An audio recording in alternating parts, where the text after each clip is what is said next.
Com relação ao tema que está sendo discutido hoje à tarde, acho que essa é a oportunidade ideal para que nós façamos todo tipo de reflexão.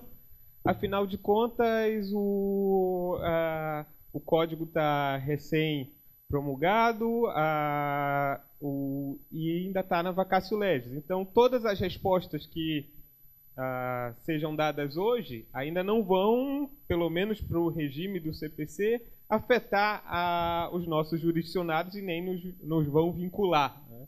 A gente tem, então, esse espaço para discutir, tratar de novas ideias. Só que a gente tem também, como bem lembrou o professor Fred, a Lei 13.015, que ela já antecipou, pelo menos, esse sistema de precedentes para nós aqui da Justiça do Trabalho.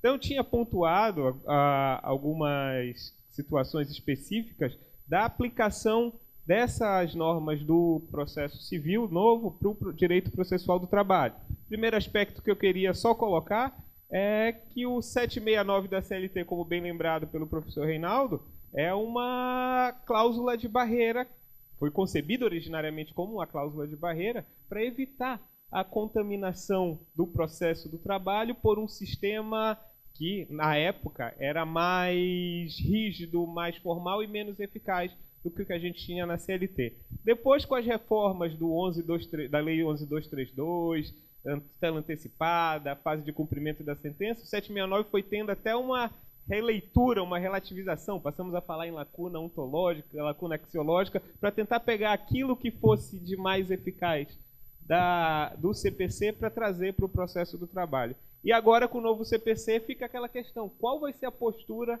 a interpretação que a gente vai dar para o 769 da CLT? Vai ser simplesmente uma cláusula de barreira para evitar aquela ideia de que o CPC não vai ser aplicado para o processo do trabalho, ou vai ser uma cláusula quase um filtro para pegar realmente aquilo que possa tornar mais eficaz o direito processual do trabalho e afastar realmente aquilo que não traga maior efetividade, né? É justamente nesse ponto que entra a importância do tema dos precedentes, porque, na minha opinião, acredito que fica clara a ideia de que o legislador infraconstitucional, ao trazer esse sistema de precedentes, ele quis valorizar a ideia da segurança jurídica e da isonomia. E mesmo que isso gere algum tipo de afetação à liberdade de julgamento, de decidir do juiz, como o professor Fred bem colocou, não é que vai haver um engessamento, vai haver uma mudança na forma do juiz de primeiro grau também atuar diante desses precedentes, né? Quase uma influência clara do sistema da common law no nosso direito brasileiro. E essa opção em valorizar a segurança jurídica e a isonomia, acho que ela é perfeitamente compatível com o ideal, com a principiologia do direito processual do trabalho. Tanto assim que a Lei 13.015 de 2014 ela já trouxe esses institutos de uniformização de jurisprudência e de valorização de precedentes aqui para o âmbito do direito processual do trabalho. Essa releitura dos precedentes, como bem lembra o professor Marinoni, ela importa numa releitura do próprio princípio da igualdade. Marinoni ele aponta que todos têm direito a um tratamento igual perante, não apenas perante a lei, mas perante a norma jurídica. E o pronunciamento judicial é a norma jurídica do caso concreto. Então, o Marinoni ele fala, acredito que até o professor Fred também cita na nova edição do livro dele, que você teria um direito a uma igualdade perante as decisões judiciais. E essa igualdade, essa segurança jurídica, repito, são princípios que são muito caros ao direito processual do trabalho. Então, é com esse espírito que eu acho que a gente deve encarar essa chegada do novo CPC, especificamente nesse ponto desse microsistema dos precedentes. Nesse particular, então, convido os colegas para refletir num caso concreto que todos nós enfrentamos, as dezenas, as centenas, quiçá os milhares no âmbito do tribunal, que é a situação da súmula 437 do TST, que fala do intervalo intrajornada. os argumentos, seja para dar a hora cheia, seja para dar só o tempo suprimido, seja para considerar o intervalo de natureza indenizatória ou uma verba de natureza remuneratória que vai gerar reflexo, os argumentos para considerar a possibilidade de negociação de flexibilização desse intervalo por negociação coletiva, todos nós já sabemos. Também já sabemos qual é a posição sumulada do TST. E ainda assim nós temos aqui, pelo menos aqui na 12ª região, milhares de ações ajuizadas com esse objeto, às vezes até como único objeto, como único pedido do processo, discutindo isso. E a depender do juiz que vai julgar aquela causa, a decisão vai ser uma, a depender da turma para a qual o recurso ordinário seja distribuído, a decisão vai ser outra. E a uniformização da jurisprudência acaba acontecendo realmente só se houver o recurso de revista. Notem bem, eu não estou falando aqui da hipótese de um overruling, de uma superação de entendimento e nem da distinção, do distinguish, como técnicas para você deixar de aplicar o precedente. Estou colocando situações em que todos nós já conhecemos os argumentos para um lado ou para o outro e decidimos aplicar ou não aplicar por um convencimento fundamentado, livre e motivado. Será que esse tipo de situação fática é compatível com o que nós, como sociedade, esperamos do sistema jurídico? Esperamos da Justiça do Trabalho? Será que esse sistema, então, essa realidade vai ser compatível e não pode ser até mesmo combatida pela adoção desse sistema mais racional de precedente? Prefiro não falar só em sistema de precedentes do novo CPC, mas também puxando para a nossa legislação específica, da 13.015 também. Essa é a primeira provocação e gostaria que quando os colegas fossem pensar nesse sistema de precedentes, utilizassem esses casos que nós nos confrontamos todos os dias. Intervalo, a súmula que trata da impossibilidade de horas in itinere serem suprimidas por negociação coletiva. Também tem colegas que aplicam, outros que não aplicam. Eu mesmo sou um que não aplico essa súmula específica e tenho pensado realmente se essa conduta é a mais correta, se o correto não seria simplesmente adotar com mais frequência a técnica de ressalvar o entendimento pessoal e aplicar o entendimento simulado em prol, privilegiando essa opção clara que o legislador fez numa colisão eventual entre o princípio da segurança jurídica e da isonomia contra o princípio da liberdade de julgar do juiz. O legislador infraconstitucional, na minha opinião, ele fez claramente a opção pela segurança jurídica e pela isonomia. Então, essa é uma reflexão que eu tenho feito e tem me incomodado bastante nesse aspecto. E justamente nessa ideia de precedente, convido os colegas a darem uma olhada no artigo 927 do novo CPC, que fala que os juízes observarão, e aí cita, súmula vinculante, decisão do STF em controle concentrado de constitucionalidade, até aí nenhuma novidade no novo código, né? Os acordos em incidentes de assunção de competência em julgamentos de caso repetitivo, e aí temos uma novidade, súmulas do STF e do STJ, mesmo não sendo vinculante, trazendo para nós aqui as súmulas do TST também, mesmo não sendo vinculante, para fins de mandamento constitucional, de súmula vinculante, né? E a orientação do plenário ou do órgão especial do tribunal a que o juiz estiver vinculado.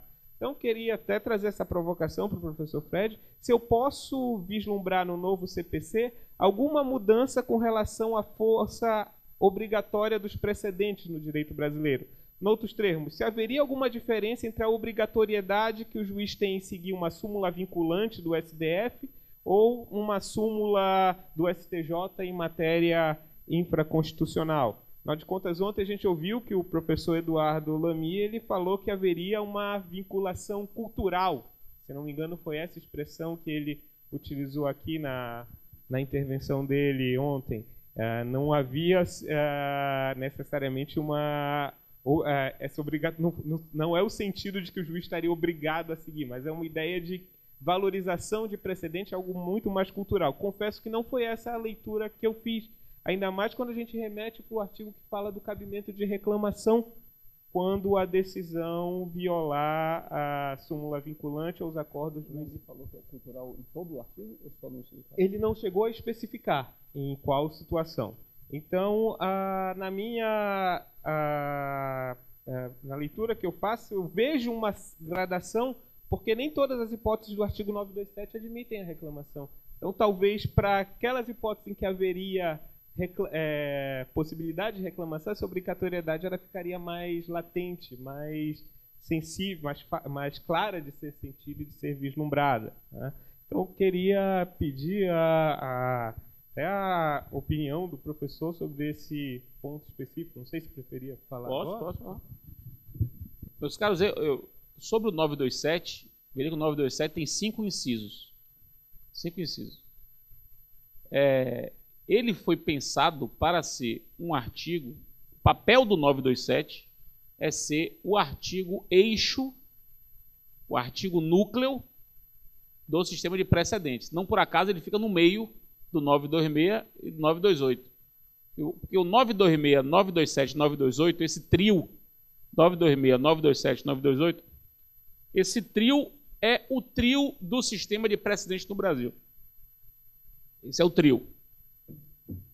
E o 927 veio nessa história, nesse trio, para ser o artigo que consolida o rol dos precedentes obrigatórios. Perfeito. Então, inicialmente, o rol dos 5 incisos era para ser 5 incisos de precedentes obrigatórios. Precedentes que deveriam ser cumpridos. Pois bem, sucede que esses 5 incisos não estão espelhados, eles não estão espelhados no artigo da reclamação, que é um artigo mais para frente, artigo 980 e alguma coisa. 980. Eu acho que é 986, lá na frente. Na parte de reclamação, diz que cabe reclamação por desobediência precedente, mas não lista os 5 incisos. Só lista os 3 primeiros. Só os 3 primeiros. Então, a previsão de reclamação por desobediência aos 3 primeiros incisos fez com que esses dois artigos, 927 e o da reclamação, somados, fez com que houvesse um consenso de que nos 3 primeiros haveria precedente obrigatório. Tanto haveria precedente obrigatório porque haveria reclamação para o caso de descumprimento. Em relação aos incisos 4 e 5, é que começa a surgir uma divergência. Os primeiros livros que saíram, comentando, os comentários ao código, a professora Teresa Vamber, por exemplo, eu já até vi algumas pessoas aí já lendo o livro dela, aquele livro que está ali na mão desse meu colega aí de camisa vinho. Nesse livro, você vai ver que, quando ela comenta o 927, ela diz que precedente obrigatório são só dos 3 primeiros incisos. Por quê? Porque, para ela, o precedente só é obrigatório se couber reclamação, se houver um instrumento para dar efetividade a essa vinculação. Se não houver instrumento para dar efetividade a essa vinculação, o precedente não seria obrigatório. Então, para ela, só seriam obrigatórios os 3 primeiros incisos. E aí os incisos 4 e 5 seriam incisos meramente programáticos, digamos assim. Seriam incisos sem nenhuma força, a não ser uma força, como é que eu posso dizer? Uma força assim, persuasiva sempre, mas assim, é meio que para estimular, apenas para estimular a cultura dos precedentes. Não teria uma força vinculativa. Eu não penso assim, eu penso diferente. Eu acho que a existência de um instrumento para dar efetividade não é elemento do conceito do precedente, não é elemento da natureza do precedente ser obrigatório ou não. E aí eu faço, para justificar isso, eu faço uma reflexão. Se uma súmula do tribunal, inciso 5, não é isso? Inciso 5. Se uma súmula de um TRT não for obrigatória para o TRT, para que serve a súmula do TRT? A pergunta que eu faço é a seguinte: se existe súmula, se um tribunal tem súmula, inciso 5, não é o 4, que cuida do STJ e do Supremo, e portanto do TST também, é o 5. Se um tribunal tem súmula e essa súmula do tribunal não é obrigatória para ele, tribunal, nem é obrigatória para os juízes a ele vinculados, para que serve a súmula? Eu não consigo conceber outra razão senão vincular o próprio tribunal. O que esses precedentes do inciso 5, por exemplo, não são, é vinculantes para o Brasil todo, obviamente. Não são vinculantes para outros estados distintos ou de outras regiões, obviamente. E contra eles não cabe reclamação por uma razão muito simples. Não cabe reclamação porque cabe o recurso comum. Para que vai caber reclamação? Se um juiz decide contrário a um precedente da súmula do TRT, o juiz de trabalho julga contrário à precedente da súmula do TRT, para que vai caber reclamação? Para que vai caber reclamação? Aí é o simples recurso ordinário. O recurso já serviria, porque o recurso já iria para o tribunal que aplicaria a súmula. Então, o fato de não caber reclamação, porque se coubesse reclamação aí, haveria uma superposição de instrumentos desnecessariamente. O sujeito ia apelar não, né? Ia entrar com recurso ordinário e reclamação, ambos para o TRT?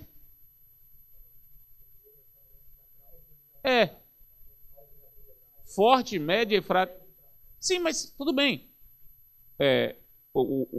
Os precedentes são... mas quando ela diz do fraco, ela diz que o precedente de obrigatoriedade fraco é um precedente com obrigatoriedade cultural. Agora, não cabe recurso? Não cabe recurso? Então, meus caros, qual é o judiciário que a gente quer? Um judiciário em que o TRT, vou dar o exemplo do TRT, o Tribunal Regional do Trabalho edita uma súmula e comunica à população de Santa Catarina que o entendimento daquele tribunal está sumulado naquele sentido. Pronto. Então, a população de Santa Catarina sabe que o TRT tem aquele entendimento que está sumulado. Podia não estar sumulado, mas está sumulado. O tribunal pode ir de encontro a esse entendimento? Isso, para mim, defender isso não dá. Não dá. O tribunal fica vinculado aos seus precedentes. O tribunal fica vinculado à sua súmula. É uma vinculação interna e para os juízes. Não cabe reclamação? Não cabe. Nesse caso do inciso 5 e do inciso 4. Não cabe reclamação? Não cabe. Mas veja que no caso do inciso 4, não cabe reclamação. Mas o recurso extraordinário que violar precedente do Supremo em matéria constitucional tem repercussão geral presumida. Isso não é um sinal ostensivo de que há obrigatoriedade? Então, eu não consigo ver essa gradação no rol dos 927. O que há no rol do 927 é uma gradação da abrangência da vinculação. E aí há realmente. E há uma gradação, também há, no modo de superar. Porque um precedente firmado em casos repetitivos só pode ser superado em outro incidente de casos repetitivos. Então, a superação dos precedentes do inciso 3, ela deve observar o mesmo procedimento da criação dos precedentes do inciso 3, que é um procedimento mais duro. Ainda conversava com Vanessa ali no intervalo. Ela disse, tem um caso aqui que o TST mandou voltar, aqui do TRT, porque não havia uniformização aqui. Só que é um caso curioso, porque tinha súmula do TRT. Quer dizer, o TRT tem súmula, mas tem turma do TRT que não respeita a súmula. Uma situação curiosa. Aí E aí, Fred, o que é que faz? Eu fiz, é o momento de o TRT aproveitar essa oportunidade e abrir um procedimento de rediscussão da súmula. Rediscutir nos termos em que eu falei para vocês aqui, naqueles termos de abertura de cognição. Você vai rediscutir a súmula naqueles termos criados pela nova legislação. E uma vez fixada essa súmula, já com base nos novos termos, que aí de duas uma, ou a súmula será ratificada, ou haverá um cancelamento dela com o surgimento de outra súmula em sentido contrário, que de duas uma, né? Ou ela vai ser ratificada, ou ela vai ser alterada, né, se for uma mudança só de redação, ou se for o contrário, haverá uma súmula em sentido oposto, com o cancelamento dela, mas será uma súmula resultado de um debate amplo, com todo o estado de Santa Catarina, com toda a região, E aí eu lhes pergunto, não vai vincular o tribunal? Como é que o tribunal pode não estar vinculado à sua súmula? Como não pode? Eu não consigo entender isso, meus caros. Falava com minha colega aqui, ela no intervalo, Fred, eu concordo com quase tudo. Como é o nome da senhora mesmo? Ela chegou, pô, eu concordo com quase tudo do que você falou, menos com o precedente. Se eu não concordar com o precedente, eu não vou aplicar. Aí eu perguntei para ela, ela ficou pensando depois que eu falei isso para ela. Foi ou não foi? Ela chegou para mim, eu fiz assim, tudo bem, você pode não aplicar. Agora, pense o seguinte, você não vai aplicar com que fundamento? Com o fundamento que você sempre teve e que o tribunal lhe ouviu o seu fundamento, examinou e rejeitou, mas você ainda assim vai dizer não aceito e não vai aplicar? Ou você não vai aplicar com base em outro fundamento? Porque se for no primeiro caso, o seu comportamento não é um comportamento democrático. Porque você suscitou argumentação. Suscitou argumentação. A argumentação foi enfrentada. E um tribunal que existe exatamente para isso, para rever suas decisões, enfrenta esse argumento, entende que esse argumento não é correto, enfrentou e você não convenceu, você continuar decidindo com base nisso, isso não é um comportamento, esse é um comportamento autoritário. Falei isso para ela. E digo isso tranquilamente, para todo mundo. Porque isso, a questão não é que ela é autoritária, eu estou examinando aqui o comportamento. Para pensar, meus caros. Eu vou decidir com base no meu fundamento, porque eu estou certo, eu estou certa. E por que você está certa? Porque eu estou certo. Você não pode pensar assim. Agora, falei para ela, porque qual é a preocupação dela? Que é uma preocupação que a gente pode generalizar, que eu acho que é de todos os juízes. A preocupação é a seguinte: Fred, não vai apequenar a magistratura de primeiro grau? Não vai amesquinhar a magistratura de primeiro grau? Que é a preocupação de todos. E eu disse para ela, não, os juízes de primeiro grau não estão amesquinhados, não estão apequenados, ao contrário, eles são chamados a exercer um papel importantíssimo, que é o papel de julgar o caso. E julgar o caso significa examinar as peculiaridades dele, porque se for diferente do precedente não se aplica, e só quem vai dizer isso é o juiz do caso.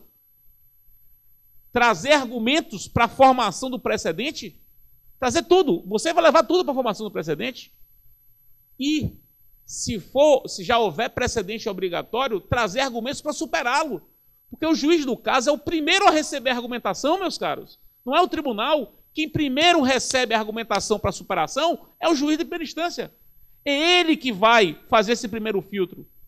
Por que está pequenado? De jeito nenhum. Mas em hipótese alguma, nenhum país do mundo civilizado apequena o juiz de primeira instância. Vai ser o Brasil que vai fazer isso? Você acha que os Estados Unidos apequena o juiz de primeira instância? Você acha que a Dinamarca apequena o juiz de primeira instância? A Inglaterra apequena o juiz de primeira instância? Se o juiz de primeira instância entra numa sala e a rainha estiver presente, a rainha é obrigada a se levantar? A rainha é obrigada a se levantar? Isso é uma cultura do terror, que foi implantada porque não conhece o sistema de precedentes e fica espalhando no Brasil de que a magistratura de primeiro grau está se apequenando, está se amesquinhando. Nem nada disso, é porque não compreende o sistema. Agora, realmente não dá, e não dá mesmo, eu não concordo com o precedente, nada obstante o precedente tenha enfrentado os meus argumentos, eu não concordo e não aplico. Aí não dá. Não dá, simplesmente não dá. Com essa situação que o colega Luiz Fernando falou aqui. Não dá. Isso não se admite em lugar nenhum. Então, em suma, meu posicionamento. Incisos 4 e 5 são obrigatórios? São. Mas são obrigatórios por quê? Porque o tribunal fica vinculado a eles, claramente. Os juízes estão vinculados ao tribunal? Claramente. E aí eu pergunto, o Helder, como é que o pensamento da professora Tereza, vamos pegar o pensamento da professora Tereza, que diz que o inciso 4 não é obrigatório, que não cabe reclamação. O que o STJ disse quanto à reclamação no âmbito dos juizados especiais? O que se disse? Cabe quando é repetitivo e quando a jurisprudência estiver consolidada. Nos dois casos. O inciso 4 aí. Não vai caber reclamação no âmbito dos juizados? Cabe hoje. Enfim, a resolução 9 lá de 2009. Enfim, esse é o meu pensamento. Agora, é um tema polêmico? Conversar essa semana com a Alexandre Câmara. Alexandre Câmara está indo na mesma linha da professora Tereza. Incisos 4 e 5 não são obrigatórios. É na mesma linha, só os 6 primeiros. O professor Pedro até está pedindo para citar o enunciado 167 do Fórum Permanente de Processualista, que diz que os tribunais regionais do trabalho estão vinculados aos enunciados de suas próprias súmulas e aos seus precedentes e incidentes de assunção de competência ou resolução de demandas repetitivas. Esse enunciado, construído coletivamente, Pedrinho, o Helder estavam lá presentes. Isso foi construído em BH, não foi? Ou foi no Rio? Foi construído no Rio de Janeiro. Os juízes do trabalho, advogados trabalhistas que foram para lá, esse enunciado foi submetido à plenária e foi aprovado por unanimidade. Luiz Fernando, só fazendo um gancho, posso? Com a sua fala. Na questão das súmulas, agora a gente tem aqui a regulamentação do IRDR, mas, voltando para falar do Luiz Fernando, a súmula do TST da questão do intervalo. Digamos assim, ó, Fred, a minha pergunta é a seguinte: nós não temos a vigência ainda do novo CPC, tá? Temos que esperar aí mais 10 meses, né? 11 meses. 11 meses. Vamos esperar mais 11 meses. Mas digamos que esses 11 meses tivessem passado. Nós poderíamos provocar, pelo sistema do IRDR previsto no novo CPC, a revisão, então, dessa súmula, porque a questão No toda, TST? No TST? porque a questão toda é esse cunho democrático. Agora aqui, nós temos todos os argumentos favoráveis e contra. Então, quando a Ângela fala assim, ah, não, mas eu súmula precedente não aplico, é porque a gente não sabe, na verdade, quantos foram os precedentes examinados, como isso foi discutido e se foi exaustivamente examinado todos. Essa é uma preocupação importante. Entende? Então, na questão do intervalo, nós temos N variáveis. Um determinado período, digamos, o Ministério do Trabalho delegou aos sindicatos a possibilidade desse acordo coletivo, né? Então, por que não validar esse intervalo? Se o próprio Ministério do Trabalho delegou, quer dizer, será que os precedentes para editar essa súmula foram examinados assim, nesse nível de minudência? Então, é esse questionamento que eu faço. Porque, por exemplo, eu e o Hélio aqui debatendo lá em Brusque, acho que 30% dos processos discute-se esse intervalo. E se a gente aplica a súmula, a gente aplica com dor no coração, porque sabe que é injusto.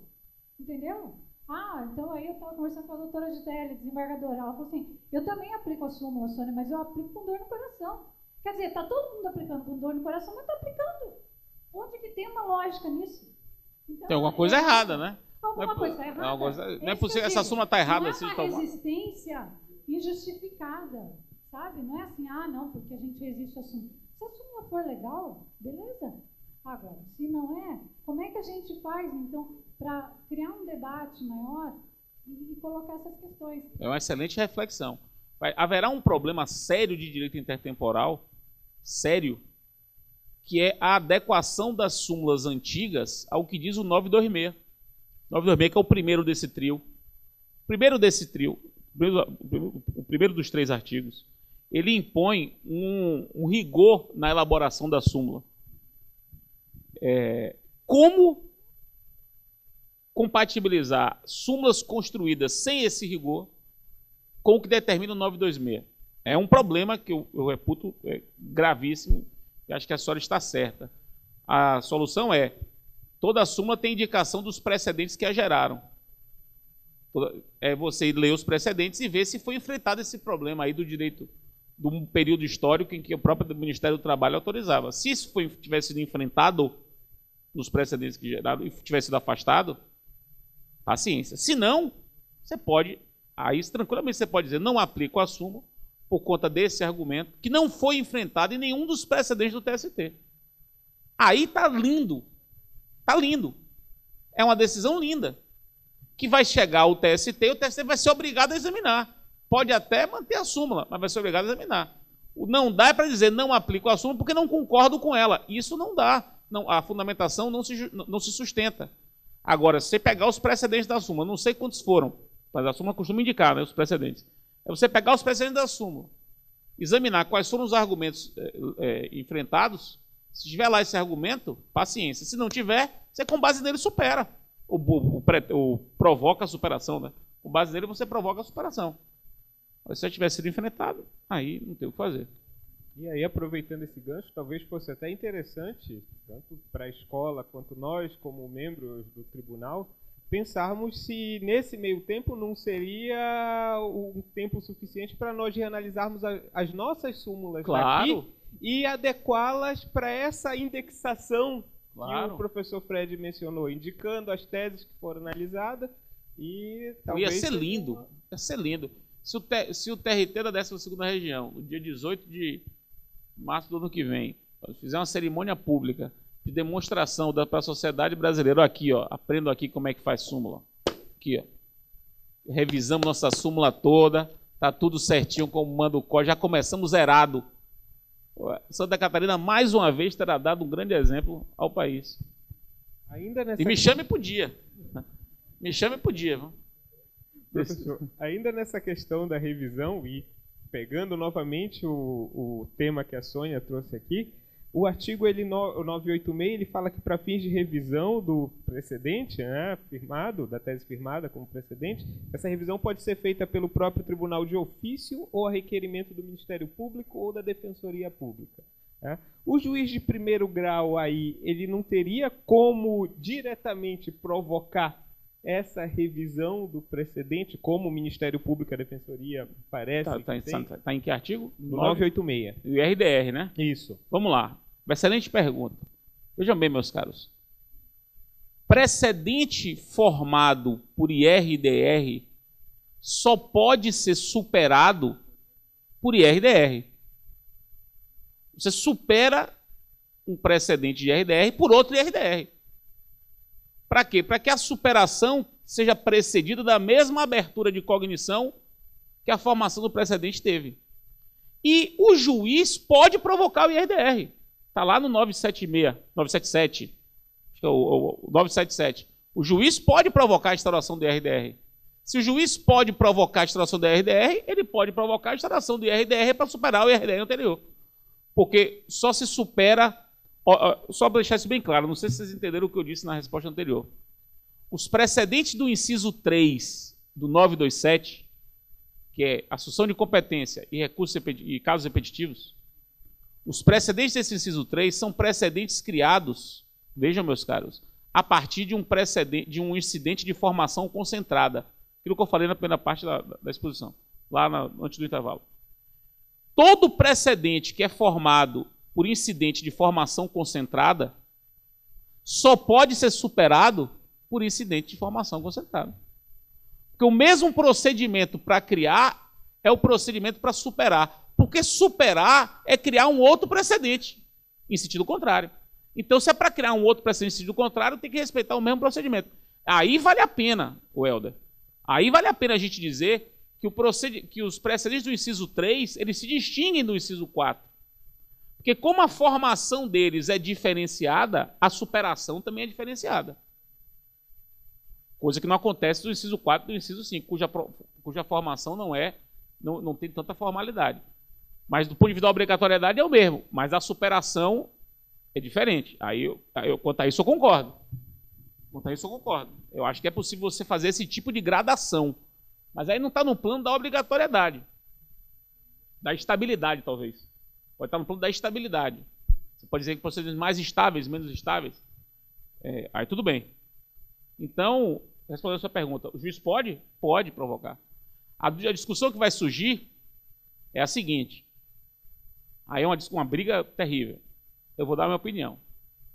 Eu acho que o juiz só pode provocar se já houver um processo no tribunal. Tem que ter um processo no tribunal.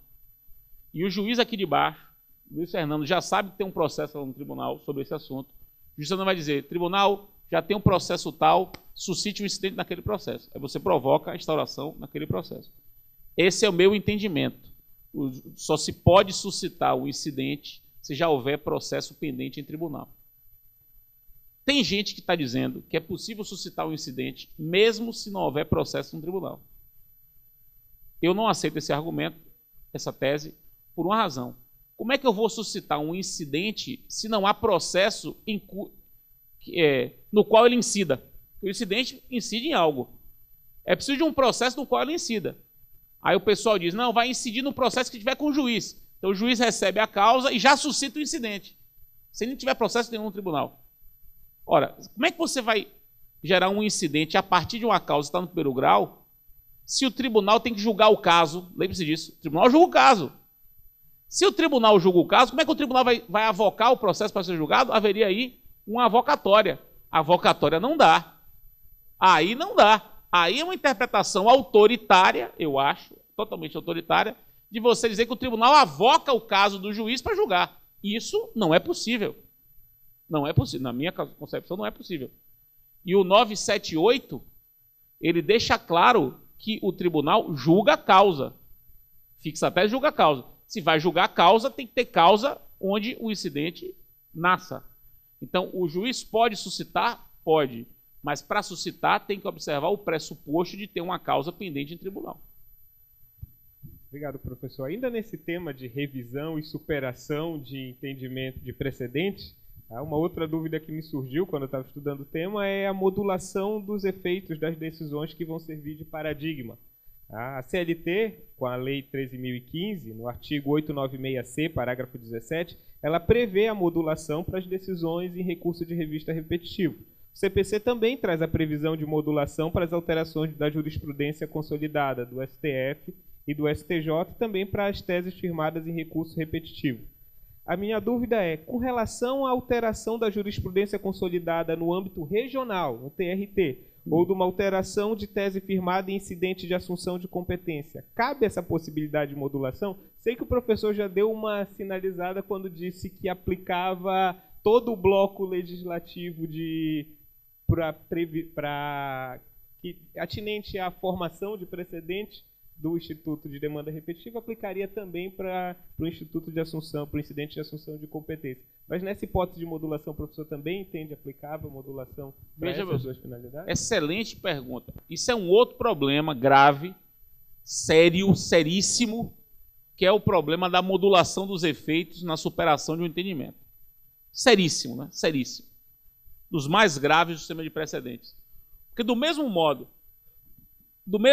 que é indispensável a possibilidade de superação, é indispensável, o sistema de precedentes, ele pressupõe a possibilidade de superação.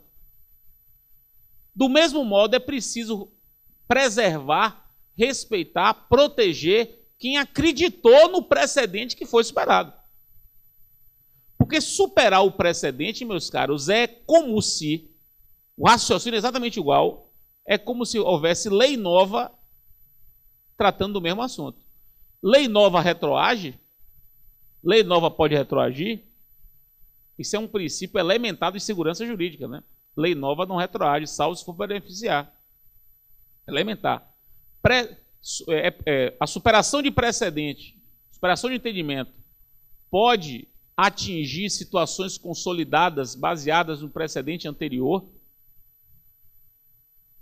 Isso é gravíssimo, né? Gravíssimo. Então, é preciso defender, e a Lei 13.015 é espetacular nesse assunto. É melhor do que o Código, inclusive, nesse assunto. A Lei 13.015 é melhor do que o CPC, porque ela... Aqui me permitam. Por que ela é melhor do que o CPC? Porque ela pegou exatamente tudo que estava no projeto de CPC até então e conseguiu aprovar. E o projeto de CPC foi sendo enxugado. Foi sendo enxugado e acabou mais enxuto do que estava. Então tem mais coisa na Lei 13.015 do que no CPC, no que diz respeito à superação. E está lá dizendo, é preciso observar o princípio da proteção da confiança no momento da superação. E aí há várias opções. Há várias opções. Há a possibilidade de superação para aquele caso e para os casos futuros. Há a possibilidade de superação só para os casos futuros e não superando aquele caso. Que aí seria uma sinalização, né? Que foi o que aconteceu no caso da Embraer. Aquele caso que começou na Embraer. O tribunal disse assim, eu vou julgar favorável à Embraer porque você estava de acordo com o entendimento até então. Então eu vou julgar favorável por causa disso. Mas saiba que a partir de agora o entendimento é outro. O TST disse isso. Aí a Embraer recorreu. Não, eu quero ganhar porque eu tenho razão. E não porque eu estava em conformidade com a jurisprudência. Eu quero ganhar porque eu não preciso fazer isso. Eu não aceito essa sinalização futura. Eu não aceito essa mudança a partir de agora. e recorreu por isso. Então é possível aplicar ao caso e dali para frente, é possível só aplicar dali para frente, e é possível, excepcionalmente, aplicar com eficácia retroativa, permitindo, por exemplo, rescisória das decisões anteriores que eram contrárias a esse novo precedente. Mas no caso da eficácia retroativa, é preciso observar se o precedente superado, qual era a longevidade dele. Qual era a longevidade dele. Se é um precedente muito longevo, você não deve dar eficácia retroativa. Se o precedente não for tão longevo, aí você pode dar alguma eficácia retroativa. E ainda há, meus caros, uma forma de o tribunal equacionar isso, que é se valer do que se chama de julgamento alerta. É uma técnica muito sofisticada, mas enfim, temos que pensar nela. O que é o julgamento alerta? Vou tentar simplificar. Imagine que o tribunal tem uma súmula, que é uma súmula que vem perdendo credibilidade, digamos assim. Ela vem perdendo credibilidade. Já aparecem aqui manifestações de não está aplicando, mas o tribunal ainda não cancelou a súmula. Percebeu? Ainda não cancelou. O que é que o tribunal pode fazer? Num caso, o tribunal pode dizer o seguinte: olha, vou aplicar essa súmula, nesse caso, que existe, mas eu alerto a todos que essa súmula está sob suspeita. Entre aspas, né? Suspeita entre aspas. O que é sob suspeita?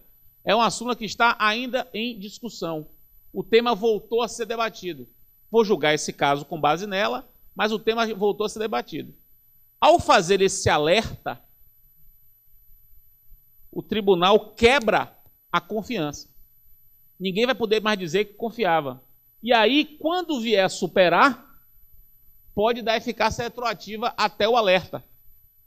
O tribunal poderá dar uma eficácia retroativa até o alerta. Então, são técnicas de superação. Eu não tenho como explicar tudo isso aqui na aula de hoje, mas tem que dar uma estudada. Vocês vão perceber que há diversas técnicas para você conciliar a superação com a proteção da confiança. Uma delas é essa que eu mencionei. Eu também tinha feito algumas outras anotações sobre a parte recursal, especificamente, que é o julgamento eletrônico de recursos quando não houver necessidade de sustentação oral, quando não for cabível sustentação oral, a sustentação oral por videoconferência, a hipótese do 942, que é trazer novos julgadores para tentar reverter o julgamento por maioria e apelação, possibilidade de complementar o preparo insuficiente num recurso. Mas como essas são questões que acabam ficando menores, empalidecem até mesmo, se comparada com a magnitude da mudança que é esse sistema de precedentes e a uniformização de jurisprudência, eu vou deixar essas questões para um outro momento, para nós discutirmos, e gostaria de passar a palavra, então, para o professor Pedro Miranda de Oliveira. Boa tarde a todos, quase boa noite já. Cumprimento os membros da mesa, Dr. Luiz Fernando, meu amigo Fred, dizer que é um prazer tê-lo aqui, Fred. Sei que a tua agenda está complicada. E alguns amigos na primeira mesa, cumprimento o juiz Reinaldo, Dr. Reinaldo, pelo convite que foi formulado para pudesse trazer alguns professores aqui para esse evento. E aí, sem maiores delongas, Fred, eu estava brincando que a gente ia fazer uma banca aqui de mestrado, vou ter alguns pontos aqui para te arguir. E muito se vem estudando sobre precedentes na academia já há algum tempo, parece o tema da moda, e o processo civil é um pouco assim, né? Na década de 90 era efetividade, depois antecipação de tutela, e agora precedentes é o que a gente tem mais visto. E o código, a gente sabe, para quem não tem essa informação, o sistema de precedentes da Câmara era muito mais sofisticado do que acabou sendo aprovado na versão final do Senado, não é? E a palavra precedente, por exemplo, é uma palavra que não aparece tanto agora. E não aparece também na lei trabalhista, na lei 3.015, o termo precedente. E, ouvindo a tua fala, o tempo inteiro você sempre se refere a precedente obrigatório, né? Então, acho que a primeira questão que eu gostaria de a gente conversar aqui é se é vinculado essa expressão, se todo precedente é obrigatório, não é? Ou não. E o que é que faz esse precedente, não é? O precedente é o dispositivo do acórdão que vai criar a norma, Ou realmente o precedente é aquele precedente que a gente vê na literatura do common law, tem a ver com a ratio decidendi, porque isso vai ter a ver, por exemplo, com os julgamentos de RDR. Em alguns julgamentos, por exemplo, você pode dizer naquele exemplo que você trouxe em relação a uma pessoa querer usar o banheiro de outro sexo, etc., e todos serem favoráveis àquela decisão. Pode usar, mas os fundamentos são diferentes. Por fundamentos diferentes. E aí nenhum dos fundamentos, por exemplo, obteve maioria. E nesse caso, por exemplo, no common law, essa decisão decide o caso, mas não cria precedente, percebe? Então, por exemplo, nós temos 15 magistrados naquele órgão colegiado que vai jogar o IRDR, e 5 dizem, eu acho que pode utilizar o banheiro porque aqui haveria violação, sei lá, do princípio da isonomia. Outros 10 dizem que não há violação do princípio da isonomia. E aí outro magistrado vai dizer, eu acho que aqui há violação do princípio da dignidade da pessoa humana. Outros 5, que não concordam com outro argumento. Esse julgamento do RDR, ele vai fazer precedente, ou seja, vai vincular, sem que a ratio decidendi, a gente consiga extrair a ratio decidendi da decisão do tribunal. Bom, isso não é nenhuma novidade, por exemplo, no julgamento do Supremo. Não é? Há N julgamentos do Supremo que você pega os 11 votos e não há nenhuma compatibilidade entre a fundamentação. Bom, o julgamento do mensalão, a gente viu isso em N situações. As fundamentações distintas, mas com a mesma conclusão. E a minha preocupação o código, ele diz que a decisão, no incidente de RDR e na assunção de competência também, vincula, independentemente da fundamentação. Então eu queria que você falasse um pouco a respeito disso, porque realmente isso é importante para a gente. Não é? A gente está falando o tempo inteiro aqui. A gente tem que buscar lá a fundamentação. Você acabou de falar para a doutora, olha, tem que pegar na súmula, né, ver quais foram os precedentes que geraram. Então, hoje há uma vulgarização da expressão precedente. E a gente vai ter que tomar cuidado, porque, vejam só, esse sistema que alguns dizem que está em vigor, mas entra de fato no ano que vem, essas expressões jurídicas, a gente tem que dizer o que é o quê. E se vulgariza o que é precedente, parece que precedente é o julgado, achei um precedente, né? Estagiário que fala, achei uma jurisprudência, vai embora do escritório. Mas é um problema que a gente tem, eu acho que eu queria te ouvir um pouco. Vamos lá. Pior é o que diz assim, achei jurisprudências favoráveis. Esse aí vai para Chibata. É pior do que achei uma jurisprudência. Eu achei várias jurisprudências favoráveis. Pois bem, vou responder a pergunta. Olha só. Primeiro, sem querer polemizar muito sobre isso, o conceito de precedente, o que é precedente, é um tema muito polêmico na filosofia do direito e também, especialmente, na filosofia do processo. Eu tenho uma visão de precedente muito simples. Para mim, qualquer decisão é um precedente. Se essa decisão ela tem eficácia obrigatória, eficácia rescindente, eficácia persuasiva, aí já é um outro problema. Aí eu já estou numa segunda fase, que é a eficácia do precedente. Então, eu sou de uma linha mais analítica, segundo a qual qualquer decisão é um precedente.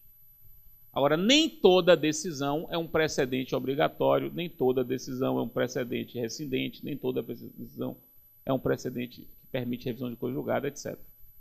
Mas eu reconheço que esse posicionamento é um posicionamento muito controvertido. Por exemplo, para emitir dinheiro, por exemplo, para Hermes Zanetti, precedente é apenas... Para emitir dinheiro, o precedente é só de cortes superiores, supremas. Precedente é só de STJ e Supremo. E TST. Para mim, isso é inconcebível. Não aceito de jeito nenhum essa concepção. Para Zanetti, precedente é só o que vincula. O que não vincula, ele chama de jurisprudência. É uma distinção... seria só para Zanetti, precedente é o precedente obrigatório. Minha visão conforme eu disse, é uma visão mais simples no sentido de ser menos sofisticada. Para mim, precedente é qualquer decisão. Precedente eu entendo que precedente é um ato. Precedente é a decisão. Agora, essa decisão, ela vincula? Não vincula? Apenas persuade? Não persuade? Pode rescindir, não pode rescindir. Aí já é um problema, já é um segundo problema, é o problema da eficácia. O código, houve uma, para vocês que não entenderam, um diálogo mudo, meio de Pedrinho aqui, porque houve um diálogo mudo, ele falou para eu entender, que é o seguinte, na versão da Câmara, a palavra precedente aparecia longamente, inclusive no 927. A palavra precedente sumiu. E veja que ele falou assim, ele ia falar desapareceu, eu disse, nem tanto, porque ainda ficaram em alguns lugares precedentes, esqueceram de tirar. Foi bom. Por quê? Porque nós somos acostumados com a ideia de jurisprudência. Jurisprudência é uma série de decisões em um mesmo sentido. Ou seja, jurisprudência é a reiterada aplicação de um precedente. Isso é jurisprudência. Reiterada aplicação de um precedente. Tem um precedente, depois tem a jurisprudência, depois você consolida isso em texto de súmula. A súmula é o texto de uma reiterada aplicação de um entendimento em um determinado tribunal. Então, precedente, jurisprudência e súmula. São coisas distintas. Nós nos acostumamos com jurisprudência e com súmula. A linguagem do precedente é uma linguagem, o nome precedente é um nome que não é tão comum. Mas o código prevê precedente? Claro. É só pensar no caso da assunção de competência, que gera um precedente obrigatório sem nenhum caso anterior. Nenhum caso anterior. E é um precedente obrigatório claramente. É só pensar no precedente do inciso 1 do 927. Porque o inciso 1 do 927, a galera não está se ligando nele, mas eu estou de olho nele. Estou de olho nele. O inciso 1 do 927, que fala decisões em controle concentrado de constitucionalidade, ali não é a coisa julgada da ADIM, da ADC.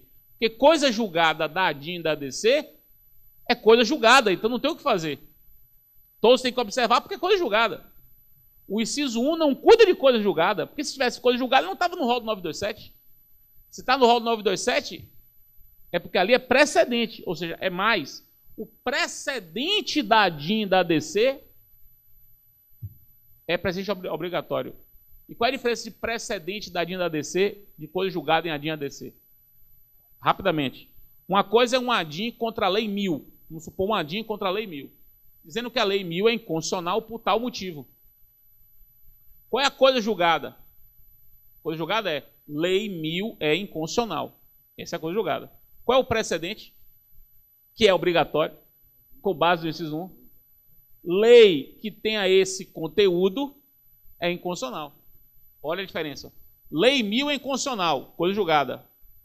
Lei com esse conteúdo, com aquele específico conteúdo, é inconstitucional. Precedente, obrigatório, com base no 927, inciso 1. Ou, por forma, precedente que não... lei que não respeitou tal forma, ou lei com aquele conteúdo são inconstitucionais. Olha o precedente. E aí não tem jurisprudência. Mas é a rácio.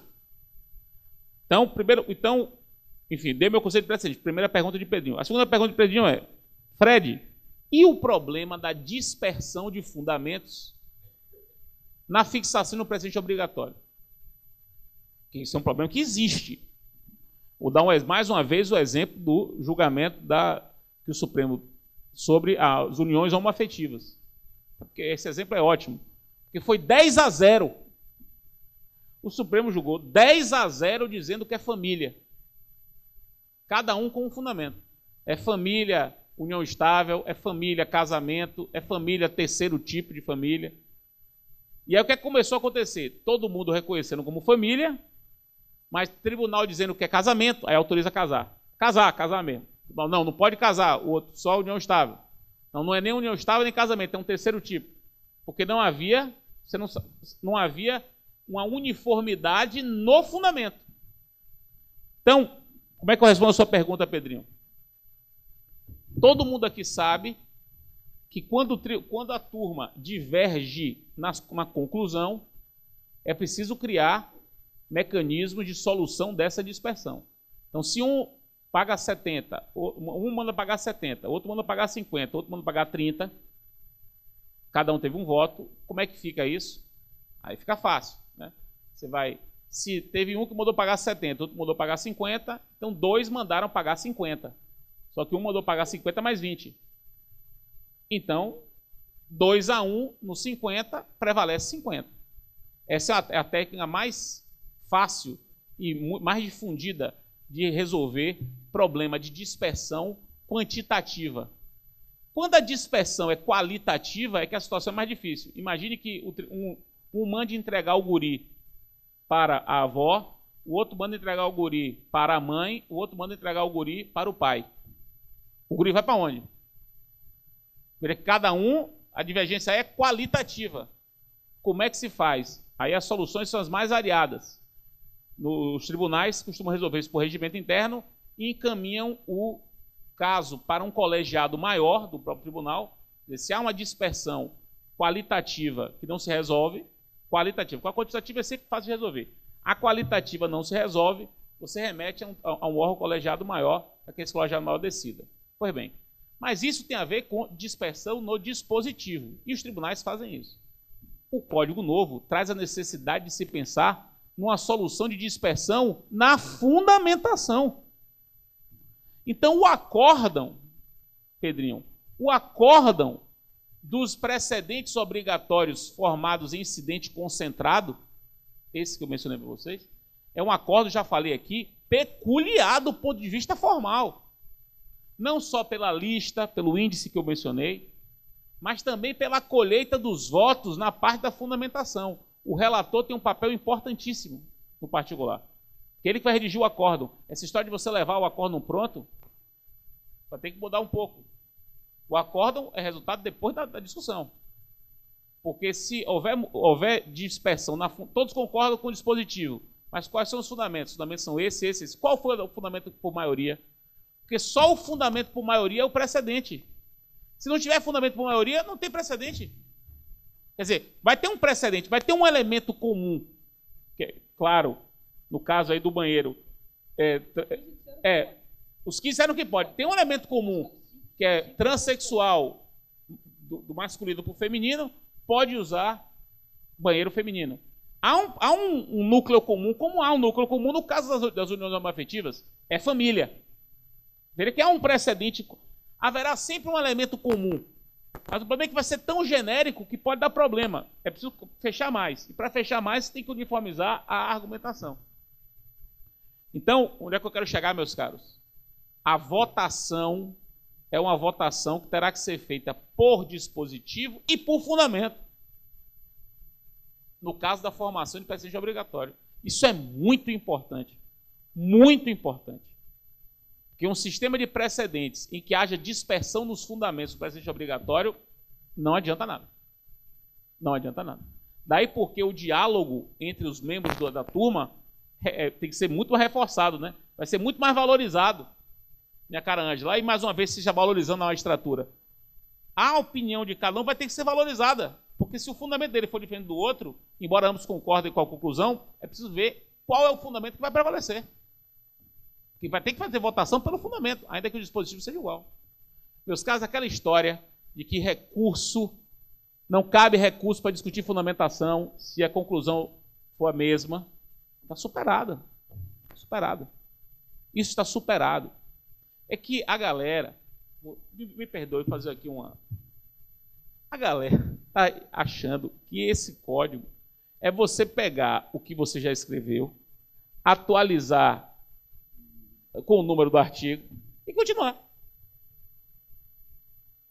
Isso é uma ilusão, isso é um novo sistema. Você vai ter de repensar todos os institutos. Interesse recursal tem que ser repensado. Uma dissertação agora, Pedrinho, sobre interesse recursal. É uma imensa dissertação. Vou dar um exemplo. Há 5 anos atrás, se o sujeito me procurasse, professor, eu quero escrever sobre o interesse de agir no recurso. Eu fiz, procurar mais o que fazer, vai pentear macaco. De jeito nenhum. Agora, o sujeito que vai escrever sobre o interesse recursal, a pegada é outra. Coisa julgada diferente, sistema de precedentes, amicus curiae recorrendo, tudo muda. Tudo muda. Então, foram as suas 2 perguntas. Ficou faltando alguma para responder? Beleza. Versão, professor? Ok. Algum dos participantes gostaria de fazer alguma consideração? Tem alguma dúvida? Alguma pergunta? Ok. Doutora Vera. É só em relação à primeira colocação que a colega Adriana fez, a questão de ter vários pedidos, que o Fred Judier respondeu.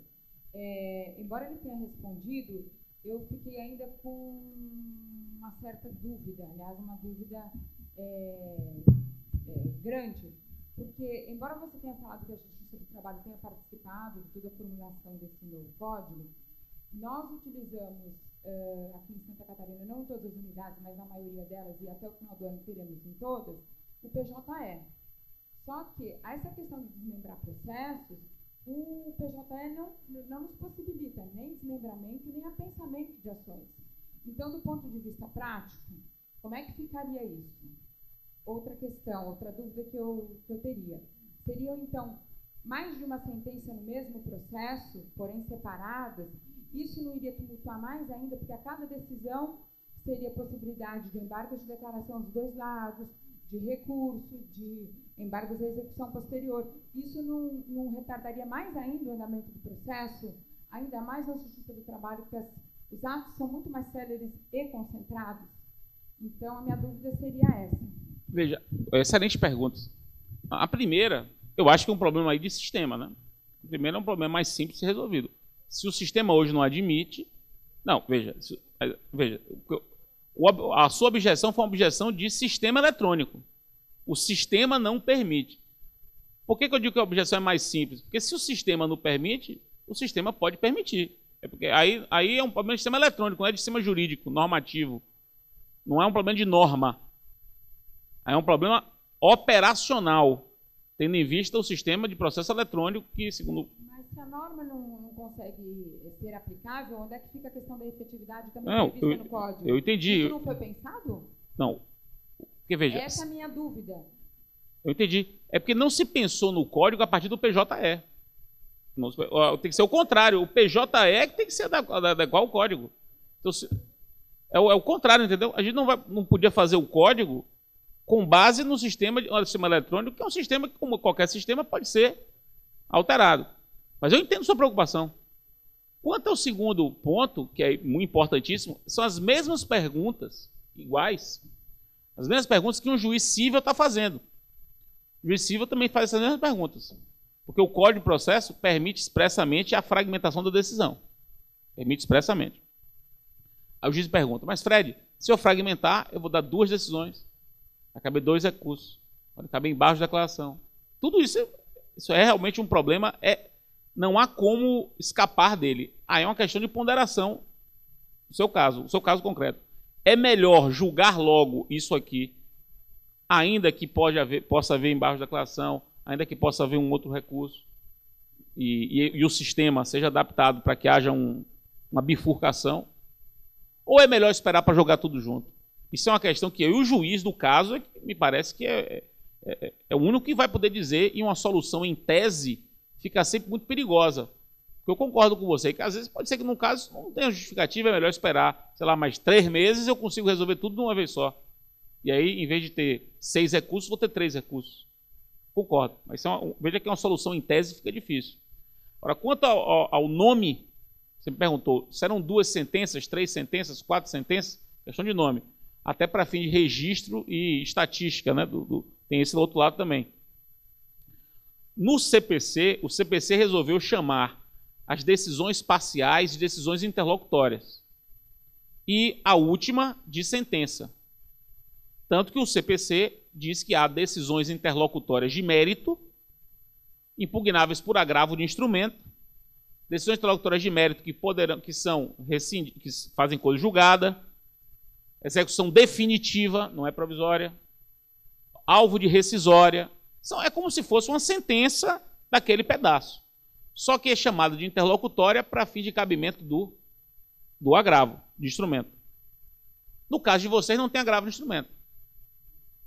Então, no caso de vocês, seria melhor chamar de sentença parcial. Isso para quê? Para que coubesse o recurso ordinário, como inclusive já vi alguns processualistas do trabalho defendendo. Alguns processualistas do trabalho que eu já vi defendendo as sentenças parciais no processo do trabalho dizem que é melhor chamar de sentença parcial exatamente para que caiba o recurso ordinário.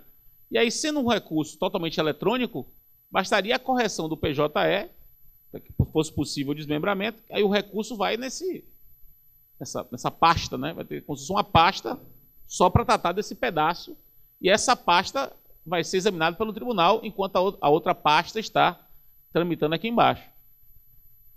Eu acho isso bom, sobretudo num processo que tem muito pedido.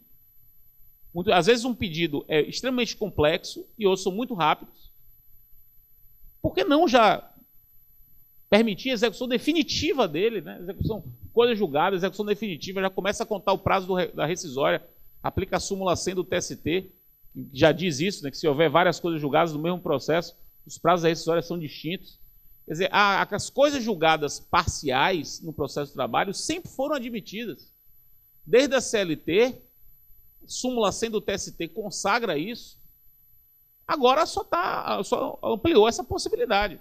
Posso complementar? Claro. Por exemplo, a questão do depósito recursal, a cada pedacinho de sentença é um depósito recursal? Se for isso, eu estou topando, que aí mas, a gente vai claro, com a nossa execução super eficaz. Aí, mas claro. Aí você me convenceu, aí eu tomo a viagem contigo. Mas veja, como é que não seria diferente? Se o recurso ordinário trabalhista tem depósito recursal, por que esse não teria? Não teria nem por que não ser diferente. Porque é o mesmo recurso, só que é um recurso de pedaço. É um recurso de um pedaço.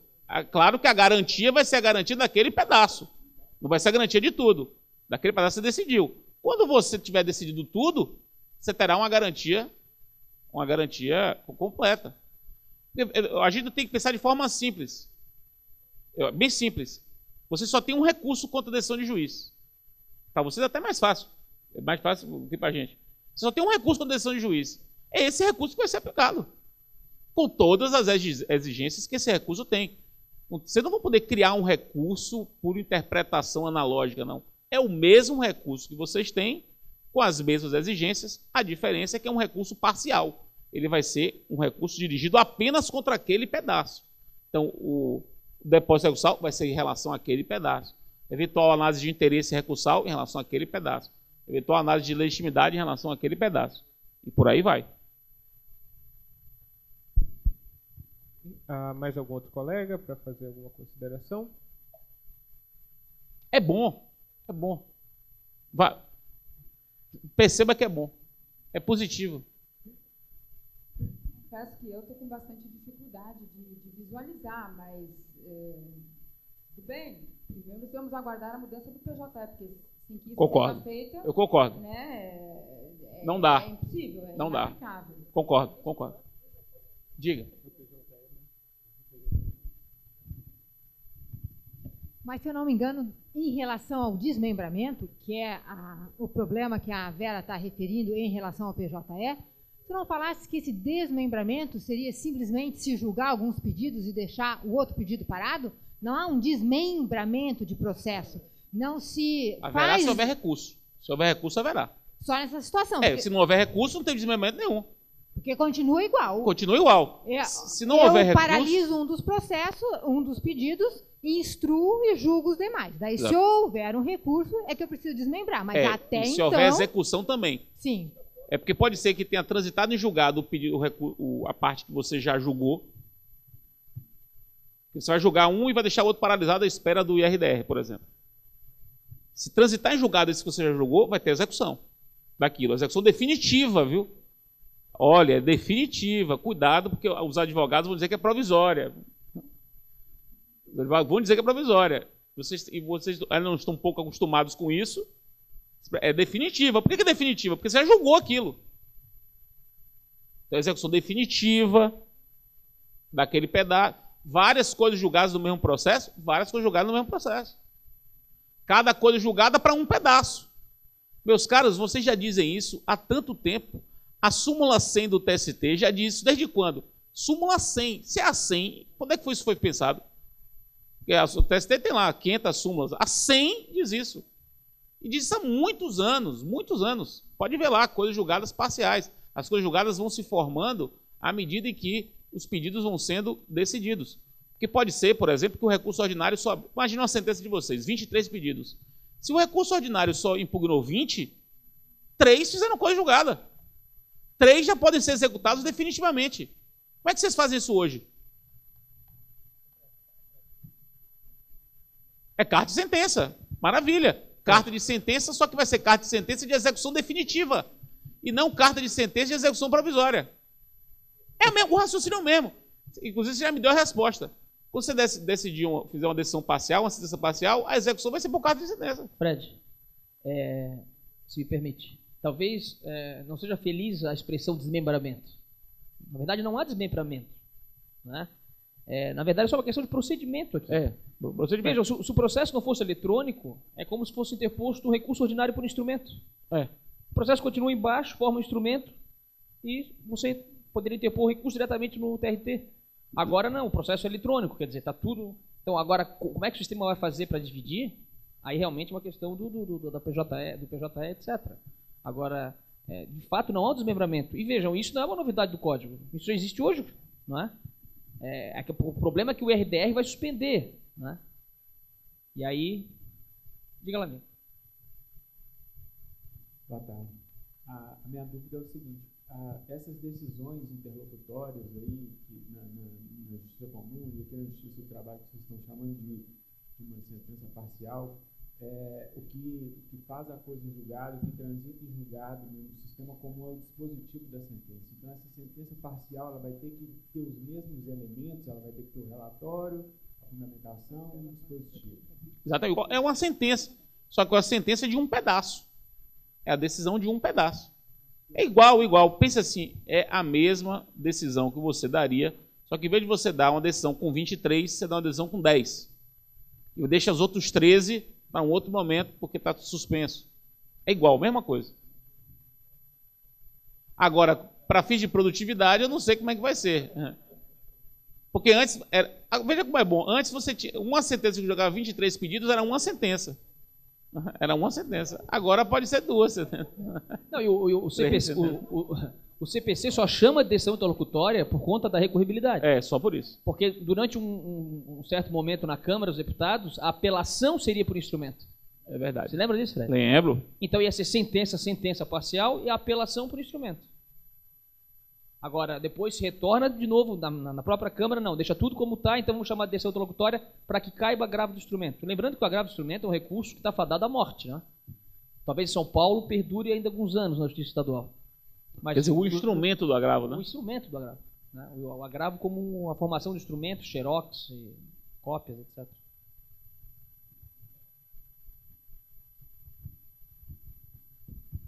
Então, colegas, gostaria de agradecer a participação de todos, em especial aqui a participação do professor Pedro Miranda de Oliveira. Passei a palavra para ele sem falar do currículo dele. O professor Pedro Miranda é doutor em Direito pela PUC de São Paulo, professor da Universidade Federal daqui de Santa Catarina e professor de Processo Civil nos cursos de mestrado e graduação da Faculdade da UFSC aqui também. É membro do corpo editorial da Revista de Processo e, junto com o desembargador Amarildo e com o juiz Reinaldo, ele que está coordenando esse segundo módulo de 2015. Então, parabenizo o professor Pedro Miranda, tanto pela coordenação quanto pela brilhante participação aqui no debate. E também gostaria de agradecer o professor Fred Souza de Dias Júnior por ter atendido esse convite feito com 1 ano de antecedência e com a felicidade do Código de Processo Civil já estar em vigor e ter tido a possibilidade de fomentar tanto debate, tantas dúvidas, que ainda temos 11 meses para amadurecer as respostas antes que essas respostas comecem a afetar os nossos jurisdicionados. Então, fica o convite para novos debates, novos estudos sobre esse tema, e sempre com a ideia de que o sistema de precedentes é um sistema que valoriza a isonomia e a segurança jurídica, e esses dois princípios, esses dois valores, eles são caros ao direito processual do trabalho e representam o anseio do jurisdicionado, da sociedade, o que espera também da Justiça do Trabalho. Amanhã, então, nós temos o tema tutelas de urgência e formas alternativas de resolução de conflito, iniciando às 9 horas. Novamente, professor Fred, muito obrigado pela sua presença. Professor Pedro Miranda, também muito obrigado. Uma boa viagem de retorno, professor.